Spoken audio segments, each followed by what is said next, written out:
ACU says farewell to Shotwell tonight against Northwestern State. I'm Hannah Knoll. And I'm Grant Boone. We'll look back at ACU football's home for the last half century and preview the game next on the Ken Collums Show.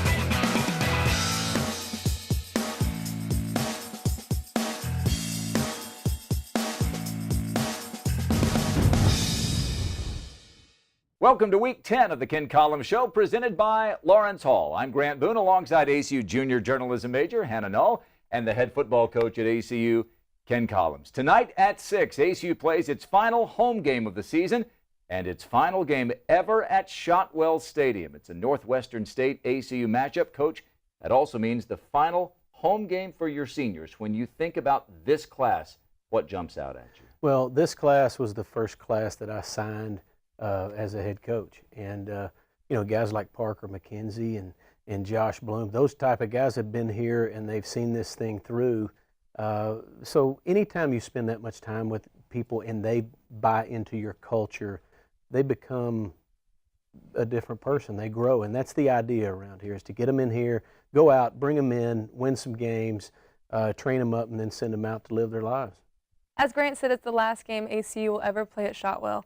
There's been a lot of huge and big and monumental moments that have played there over the years. What's your favorite Shotwell memory? Oh, gosh. I don't know. I played there as a high school junior and senior, and I've watched the Vernon Lions come down and play playoff games as a little guy that you know, running around in the stands. But so, and I've coached here, and so You've been an opposing coach here. That's exactly right. Yeah, the first turf game here in 2002. I was coaching at Central Arkansas. So I don't know. If you had to pin me down, I would think the 93-point game. That was pretty cool. That was a cool afternoon.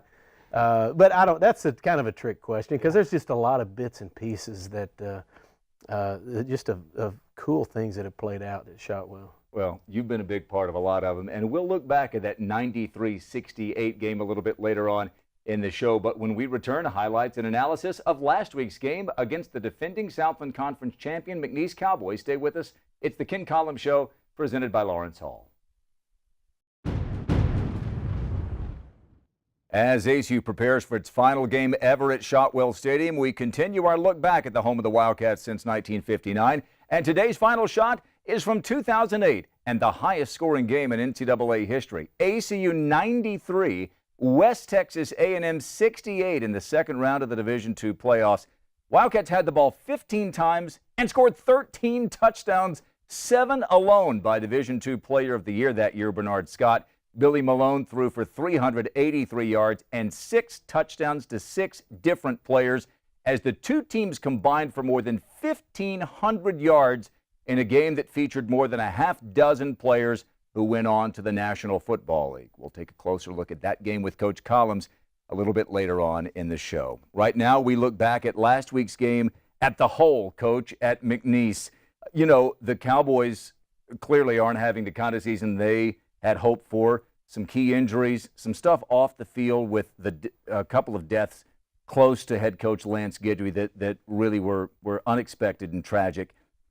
They've had a lot of distractions off the field, but we saw, didn't we, last Saturday night, how capable that team is of being really, really good? Sure. 2 weeks ago when they played Northwestern, they played a sharp game. I mean, they went to Natchitoches and played really well. And I kind of had an idea. All right, these guys are kind of getting in a groove, yeah. And they are. And when you play them in Lake Charles, when those guys are playing well, it makes it tough, and you have to play your best in order to go down there and beat them. They took a 7-0 lead. You guys come back, and you get a touchdown toss from Dallas Ely to Troy Grant. Troy Grant is one of those receivers that you talked about, a first-year guy here. He's a junior college transfer. And really, isn't it interesting? I guess it's not surprising, is it? The two guys with the most experience, DJ Fuller and Troy Grant, have been your most dependable receivers. Sure, and it's taken them about like it did for Carl Whitley last year, about the last probably third of the season they're really where they need to be. And that's the problem with signing guys in the summertime. They have to learn your offense, and they have to start from the ground up. But but Troy ran a great route into the end zone, and Dallas put it on him. That was a great throw by Dallas Seeley. We were pretty fired up on the sideline. They take a 10-7 lead. You guys get down to the 29-yard line of McNeese, and you've got a 4th down and 3. Would have been a 46-yard field goal from Nick. I got the sense it wasn't about that. I think you thought he could make a 46-yarder. He had his career long the week before, a 44.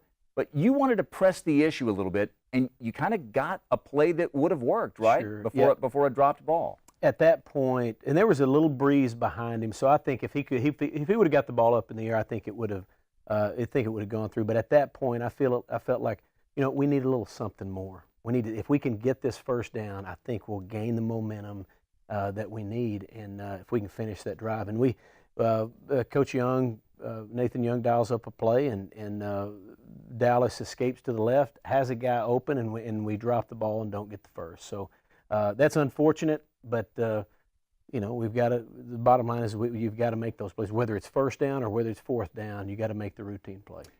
And you did against Incarnate Word. Yes. And you didn't against McNeese. And against a team like McNeese, Coach, against almost anybody, but certainly on the road at McNeese, you've got to make every one of the routine plays. And you might, against them, you might need to make a couple of great plays, mightn't you? You start out by making the routine plays. There were 6 different situations where we dropped a ball, where Dallas put it right on the money, and 4 of those would have had a significant impact on the game, whether the score or a field position changing play, and we just didn't do it. And you mentioned the Incarnate Word game. In that game, we made those plays, and they weren't exceptional, freaky type plays, but you made the play. You won your one-on-one, and against McNeese, we didn't do that. So the thing is you better go down there. You better win those one-on-ones. That's even to stay in the game against those guys. You had only given up 13 sacks all season going into that game. They got 5 on Dallas on Saturday night. Were they doing something that your guys hadn't seen, or were they just winning one-on-ones? Oh, the one-on-one situation went against us on that. They were playing a certain front where they knew they were going to get a couple of one-on-ones, and at times we held up, and at times we didn't. Their defensive ends were very athletic, got up the field, put pressure on you really, really quick, and we, up front, we didn't handle that properly. Tracy James got into the end zone toward the end of the game. He's one of those guys that you look at and you can start dreaming of big things, can't you, with a guy of that talent? Yeah, Tracy's going to score a ton of touchdowns in our new stadium, and you just kind of know that. You can see that, and he's doing a fine job with his role right now, and he's getting better and better. And at times he makes runs that make you pause and go, all right, that looks like a seasoned running back. So he's coming along fine. And here before too long, he'll be a solid player for us. ASU falls at McNeese. Final score 33-14. When we come back on the Ken Collums Show, we'll look back at ASU's 58-year history at Shotwell Stadium. But as we go to break, take a look at last week's scores from around the Southland Conference. This is the Ken Collums Show, presented by Lawrence Hall.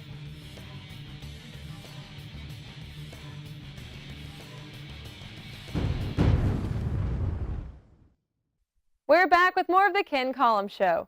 While football honors its seniors in the last home game of the season, volleyball finished its season at home as well. Here's Max Preston with a look at more ACU sports. Thanks, Hannah. Soccer closed out the 2016 season Friday with a 2-1 win on the road against Incarnate Word.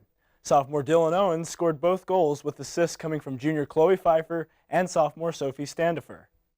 The women finished the season in 3rd place of the Southland Conference, repeating their 3rd place finish from 2015. They finished with an 8-2-1 record in conference play and also put up their first winning overall record since moving up to Division I at 9-8-2. Freshman Shay Johnson was recognized by the Southland Conference coaches as the league's Freshman of the Year, while senior Kelsey Roberts was named Southland Conference Defender of the Year. I got the chance to talk to Kelsey about her final year as a Wildcat. I enjoy having the younger kids under me and being able to lift them up and kind of bring them into the experience of being in soccer, because it's been a 4-year thing for me and I've loved it, and I just hope it can be a 4-year thing for them too. The volleyball team was on the road twice last week playing Northwestern State, winning with a 3-0 set score, and Central Arkansas losing 3-1. Sophomore J.C. Smith totaled 23 kills over the 2 games, while sophomore Kendall Bossy put up 60 assists and freshman Amanda Chappa earned 30 digs. The women will now play a 4-game homestand to close out their season and were scheduled to next play Houston Baptist on Thursday. Both the men and women's cross-country teams ran in the Southland Conference Championships Friday, with both teams finishing in 9th place. Junior Gabby Thompson led the women, placing the highest at 26 with a 6K time of 23 minutes and 2 seconds, giving her fastest conference time to date. For the men, sophomore Travis Nichols placed the highest at 36 with an 8K time of 25 minutes and 36 seconds. This concluded the 2016 season for both cross-country teams. The golf competed in the East Bay Delhi Classic in Kauai, and the team finished 18th overall, with shooting 49 over par. Senior Ryan Beatty finished the highest on the team, being tied at 25th and shooting 6 over par. This concluded the men's 2016 fall season. Well, that wraps up this week's Sportscast. For JMC Network Sports, I'm Max Preston. Thanks, Max. Tonight, ACU plays its 292nd and final game ever at Shotwell Stadium. Known as Public School Stadium when it opened in 1959, the Wildcats' first game there was on Halloween, a 13-12 victory over Trinity. Through the years, Shotwell has seen some of the greatest moments and players in ACU and college football history. From Jim Lindsey's Southland Conference record passing performance in 1970, which was covered in Sports Illustrated, to the 1976 homecoming game when Wilbert Montgomery became college football's all-time touchdown leader, and Ova Johansson kicked a 69-yard field goal, which remains a world record, to the 93-68 shootout with West Texas A&M. ACU has won 60% of its games and 2 national championships at Shotwell. With more on that unforgettable playoff game in November 2008, here are Grant and Coach. Okay, thanks, Hannah. Coach, 93-68, it still sounds crazy to say. Your team outscored our men's basketball team that day, who went into double overtime and only got 90. 93-68, second-round playoff game against West Texas A&M. Let's go back to before the game even started. So many people were saying, well, it's hard to beat a team twice. In basically a month's time, you had knocked them off up in Canyon, 52-35. Yes. There was a lot of emotion, wasn't there, going into that game? Sure, they were our most heated rival. They were. In recruiting, the whole thing, we went after the same guys, but we won a quality game up there in Canyon earlier in the year, and it is hard to beat a good team twice. Hard to beat a good team once. Yeah. And so the stage was kind of set. We had an open week. They played the first round of the playoffs. We didn't, so we got to rest up a little bit. And you never really know how that's going to work. That's a good point. When you're in a groove, you want to stay in a groove. You want to keep playing. But it ended up working out. We had a few extra wrinkles for them, and the fact is we had explosive players on offense across the board: linemen, receivers, running backs, quarterbacks, but they all made plays, and we could trust them with anything. They were going to do right, whatever we asked them to do, and that's fun. When you can get people you trust, and they are ultra explosive, you're going to have high-scoring games. Now, 93 points, nobody can say, I think we'll score 93. Look at your plan and go, yeah, we ought to get 93 on this. Let's score 13 touchdowns and 15 possessions, 13 touchdowns. One of the 2 that you didn't score was a missed field goal by one of the best kickers in ACU history, Matt Adams. The other one you didn't score on, you punted to start the second half, and they fumbled the punt and you recovered. That's right. It was nothing short of remarkable. I called the game. That was my first season back calling games. You were not too far from me, calling the plays up in the booth. The talent on that team, Coach. On both sides, let's face it. They had Keith Knoll, who was pretty good. Charlie Martin went to the NFL. We said it, more than a half dozen players went on to play in the NFL. You start the game with Clyde Gates on a little end run, little wide receiver end around. He goes for about 50. Then Billy Malone hits him. But, Coach, Billy Malone, Bernard Scott, Clyde Gates, Johnny Knox, Kendrick Hop, 6 touchdowns to 6 different receivers. That's right. And it was a remarkable day. And I remember being in the box, just calling plays, and you don't pay attention to the score. You pay attention to how do you far not? you're. No, but Okay. because you pay attention to how many scores you were ahead, and if Right. they ever closed it to 2 scores, you got to keep your foot on the gas. You got to keep going. You got to keep going. You can't slow down, and that's what had happened. They kept scoring, so we kept scoring, and I looked up one time in the third quarter, and I was like, wow, this is Let's kind get of that crazy. hand. Yeah, all right. What play are you going to call next? I mean, so you don't even really pause to let any of that soak in because it doesn't matter. But it was certainly an interesting day, and our guys played well, and by and large they played well. They did. It got to the point where West Texas A&M realized they couldn't stop you, and Coach Don Carthel started kicking onside kicks 2 or 3 in a row. One time there was an offsides or a false start or something on an onside kick, and he just did it again, and we recovered each time. And a couple of those times we scored in one play. Coach, the numbers in this game, the statistics are just insane. You only ran 56 plays. They had, I think, the ball 2-1 to you, 40-20 or something like that in minutes. 14.5 yards per play, 810 yards. A lot of people said, boy, they don't play any defense out there in West Texas. There were some good players on defense, including Eugene Sims for WT. He went to the NFL. That's right. As you look at that game, the people that were there will never forget it. They're like, I can't believe what I'm watching. And so there were good players on offense, good players on defense. It was a clean played game, by and large, by both teams. It definitely was by us. It wasn't perfect, but it was pretty cool to watch from the press box. It was pretty cool to call, I got to tell you. Yes. Let's go for 93 tonight, just to send Shotwell out Yeah, on a high I note. mean, What do you say? Maybe 94, just to top it by 1. We will preview ACU's swan song at Shotwell Stadium against the Northwestern State Demons when we come back, right here on the Ken Collums Show, presented by Lawrence Hall.